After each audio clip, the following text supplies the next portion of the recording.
Now before we start getting the water to the pipework, we'll just trim off this edge with a pair of sharp scissors.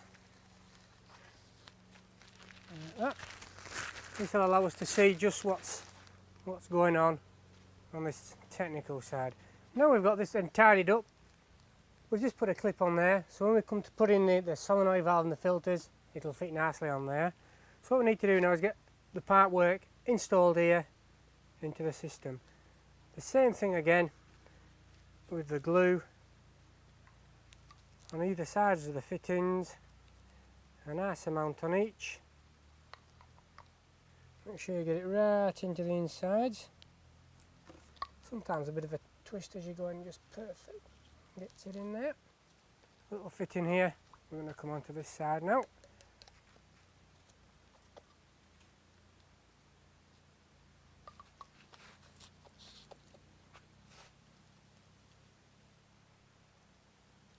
Obviously, like I say, sometimes it's better just to do a dry run so you know that everything's going to fit beforehand. Make sure it's all nice and square, neat and tidy. It is, that'll do.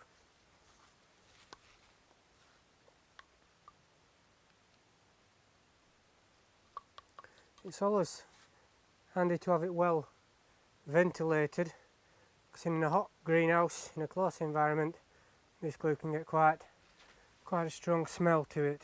So it's always better. You see that one's just a little bit long, so I need to just shorten that down to maybe about there. That'll fit lovely. So we'll get the cutters again. A lot simpler than the hacksaw. Pop it on. Cut. Perfect. The glue on.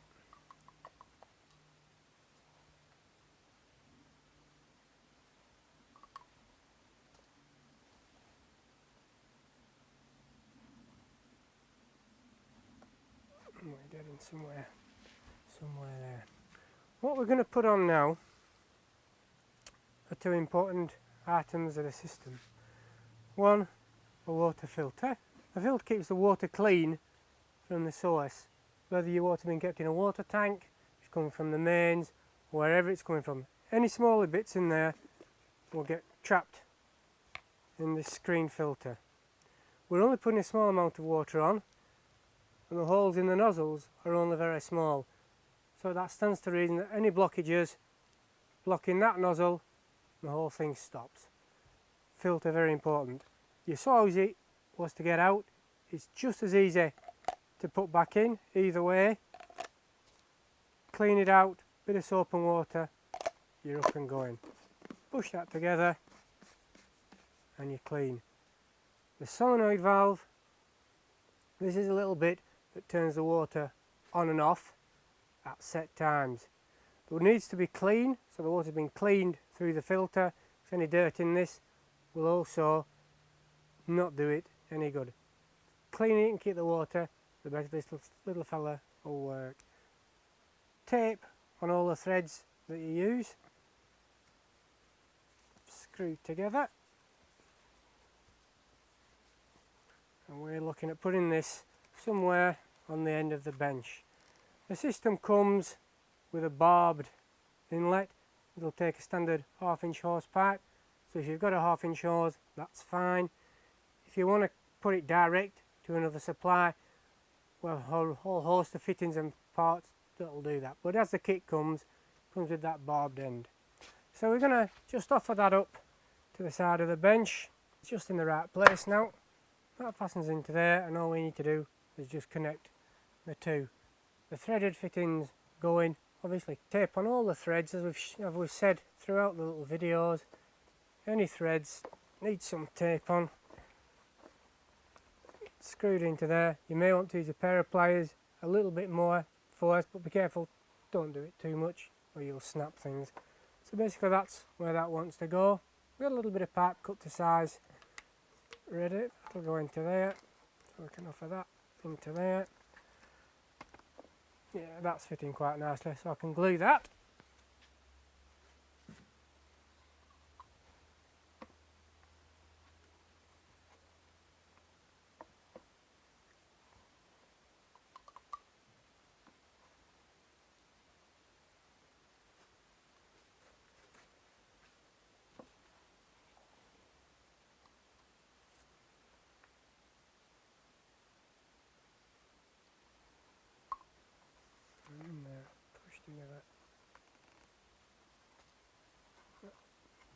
lovely, a lovely fit. Now I'm part way through putting the thermostat on. We've put that on, and I'm now going to put the control on for the mist irrigation. Nothing overly complicated, 2 good strong screws fastened in. Now this bit here is the control box that controls the irrigation. The whole crux of the system working rests on this little box. On the front of it, with some controls, that operates the valve which stops and starts the water as and when we require it to. Now how does it know when we need watering? What we've got is a little wet leaf. This has 2 little sensors on the top layer that respond and send a signal to the box when they get dry or too wet. So this simply sits in the pot, in the tray, under the irrigation. But it still needs to be wired into this box. So that's what we're going to do next. So I'm going to feed that into the box. We can see clearly marked where the wet leaf goes and where the solenoid valve cable is going to go when we get round to it. So we can put that in. It doesn't matter which way the wire is going, it'll fit in there quite nicely.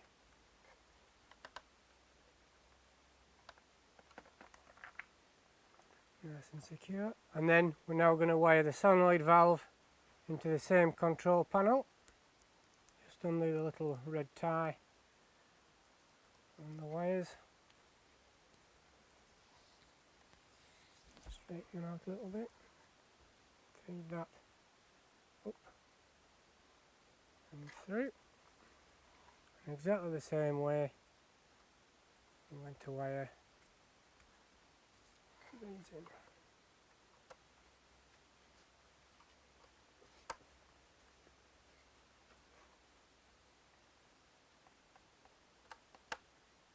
One,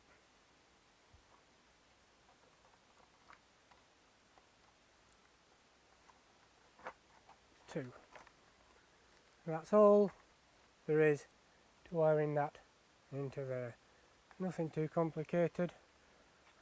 It's got a waterproof seal on, so it's ideal for in this moist climate that we're producing. Make sure the wires are neatly tucked away.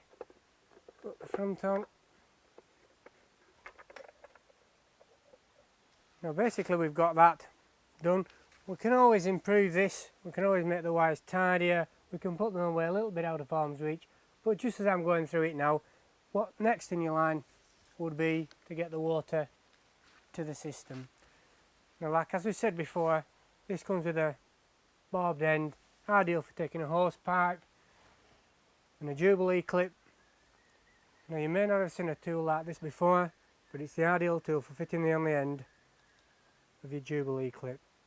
You won't slip, you won't go through your hand with the screwdriver, and you won't be swearing. Simple, pop that onto there, and you can just see how simply this works.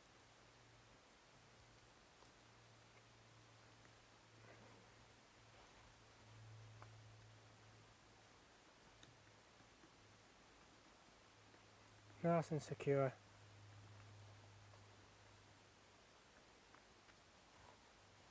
Perfect. Now all we need now is some water. Now we know we've got the bench nearly there. We can just manually test it with a little white button on the side. We don't need the control valve as yet. We can always just test this and see what happens.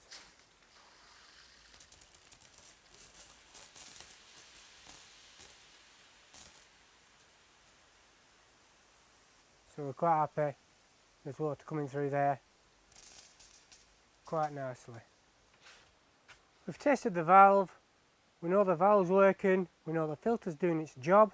We now need to make sure the control panel and the wet leaf is all working in harmony. It's a little bit wet, we've had it running, so what I'm going to do, I'm going to dry the end of the sensor, handkerchief, my best shirt, just like it is, just as though it was drying. And there we go, on it comes. If I keep that away, that'll keep running. If I bring it into the mist, it stops perfectly. Obviously if it's a very warm and sunny day, this would dry off extremely quickly.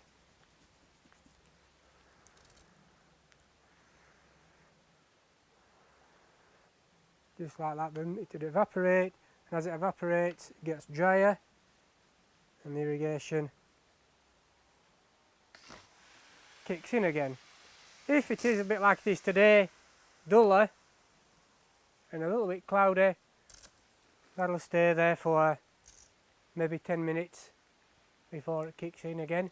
So we've got, like I say, a nice watering system there, keeping the plants moist but not overly wet. So as that dries, stops and starts, the next thing is to get the seedlings on the bench and let's start growing, and we can put the heat into it and then we're going.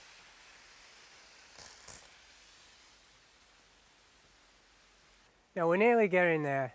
We've got our seeds on the bench, we've got our wet leaf sensor tucked into one corner. The next thing we need is a sensor for the soil warming cable. That ideally wants to go in the peat if we can, under the pot or into the sand. Wherever we can get it, that wants to be placed. The bench I can feel is warming up now, absolutely lovely. In order to create a humid environment, what we could do now is cover with some polythene, some alkathene pipe over to make some hoops, some steel work if you're lucky enough to have some steel work, but anything just to keep the humidity and the warmth and the moisture in there, and your seeds will be growing absolutely fantastic.